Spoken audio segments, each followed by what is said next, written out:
Aloha, y'all. It is Saturday, Saturn's Day, named after and ruled by Saturn esoterically, the 12th of April. Before I get into the astrology, which you should understand for your own benefit, if nothing else, the cards I've pulled for the day. Quick preview: the Sun card, Major Arcana, the Queen of Cups, and I pulled this last week and I shuffled, so it wants to be seen, the Hound of the Underworld, Cerberus. So let's get into those in a second. But first, the astrology. The sun is in Aries, 22 degrees. The moon is in Libra, 16 degrees. That's going to be getting conjunct when it is. That's a full moon in Libra. Mercury, 27 degrees Pisces. Venus, 24 degrees retrograding in Pisces. Those are conjunct by 3 degrees.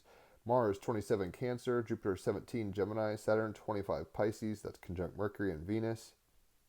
Uranus 25 Taurus, Neptune 0 Aries, still technically conjunct Mercury and uh, the North Node.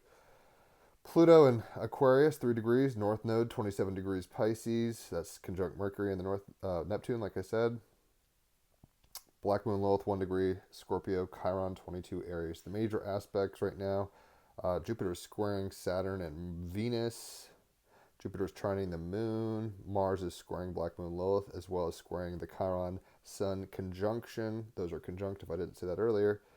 Chiron, the wound, and Sun, the self, are conjunct in Aries on this full moon in Libra. Mars is opposite Pluto. Mars is trining North Node Neptune, Mercury, Saturn, Venus. I mean, that's the major stuff. So let's talk about the cards. I've written music for all the major arcana. Check it out. I'll post it in the links. But this is, or the comments, I should say, the Sun card, major arcana. And this is a Bodhisattva, higher self kind of situation. If you know, you know. But the Sun is as follows: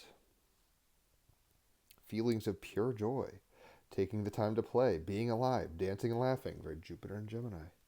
Moon in Libra, allowing life to expand and fulfill you, basking in the energy of the warmth. Sun in Aries. The Sun, I celebrate the golden opportunity that life brings, on page 60. The Sun in summer heralds warmth with its dazzling glow and vibrant source of energy, bringing renewed vitality and freedom, the sheer visceral celebration of being alive. Its intensity unfurls the petals of protection through winter to reveal our beauty, the exquisite process of growing into ourselves. Right? Chiron conjunct the Sun in Aries. We're growing into ourselves, shadow and all, and hopefully waking up to our need for growth and awareness. We can begin to awaken from hibernation, the natural conservation of energy, and release our worries and fears into the brilliance of sunshine, allowing its heat to thaw the coldness deep within our bodies. Sun conjunct Chiron and Aries. Full moon in Libra. The Sun is depicted in this card as the thousand-hand Guanyin, the East Asian Bodhisattva associated with compassion. Mars in Cancer. Mercury and Venus in Pisces. North Node in Pisces. As a spiritually advanced human being, she is ready to transcend duality, the cycle of life and death, but she chooses to remain in the material world to enable others to also reach enlightenment. Moon in Libra. What's good for me is good for you. She is the most beloved goddess of the Chinese and the bestower of good fortune and success. Her light illuminates the atmosphere, the arms of her rays touching everything, granting them life. The Sun symbolism, predominantly masculine in form, has occupied a dominant position in many cultures, mythologies, and religions, with its first possible artistic rendition being traced to an anonymous engraving of a sunray face, at least 10,000 years old, in East Timor, Indonesia. Further east in Japan, Nihon, the source of the sun, the land of the rising sun. The sun, depicted as the red disk on a white background, is the national emblem, venerated for its brilliance, power, and certainty. Wherever you are in the world, the sun rises in the east and sets in the west, its daily rhythms mapping out the path of the human soul: birth at dawn, the power of maturity at midday, and sunset, the completion of the journey. The splendor of the setting sun, brilliant oranges, pinks, and reds, dance, refract, and melt, reflecting the incredible beauty and mystery of life. Therefore, the sun bears bountiful gifts, the fruit of our trials and labor, rewarding us for our determination and struggle in the pursuit of truth. It reminds us how good it is to be alive, filled with boundless energy and enthusiasm, laughter, bubbling, squeals of delight, children playing, naturally exploring, exquisitely open and expectant, Jupiter and Gemini, capable of anything. This energy is infectious and people warm to you immediately, Moon in Libra, and are excited by what you have to offer. Celebrate the light. So, feeling pure joy, taking time to play, being alive, dancing, laughing, allowing that life to expand you and fulfill you and bask in the energy of the warmth. The clarifying card is the Queen of Cups. So, if you're a water sign, if you're a Cancer, Scorpio, or Pisces, you're a cup. But we all have the cups of emotions in us, right? So this is on page 80, Queen of Cups. I am a conduit for powerful love. Mars in Cancer, Venus and Mercury in Pisces. Queen of Cups, the watery, the feminine, female, fluid part of what? The emotions, psychic vibes. Open to sensuality, seeker of desires and potent pleasures, rich empathy, creativity, and understanding. So hopefully we're tapping into the power of this full moon in Libra coming up, and we're trying to do right by us as well as others, right? She could have gotten ascended and tapped into her higher self, but she chose to stay here and open her arms and show you the light, right? We're shedding our snakeskin, Sun and Chiron, conjunct in Aries, Sun and Chiron. But we are going to be a self no matter what. So how do we balance between the pillars, the yin and the yang? How do we rise with our arms open, right? She's got her arms open as well. She's got this kind of splintering fractality. She's got this splintering fractality. How do we tap into the awareness at the highest degrees? Come from love, come from compassion, understanding. And when our higher selves, we're in the image of God, when our higher selves kicks in and reverberates in such a way that our meat suit is awakened, our kundalini, we rise and we spread the light of awareness, right?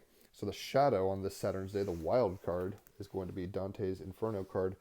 And like I said, ironically, I shuffled the cards, but I pulled this last week, I believe, if my memory serves me right.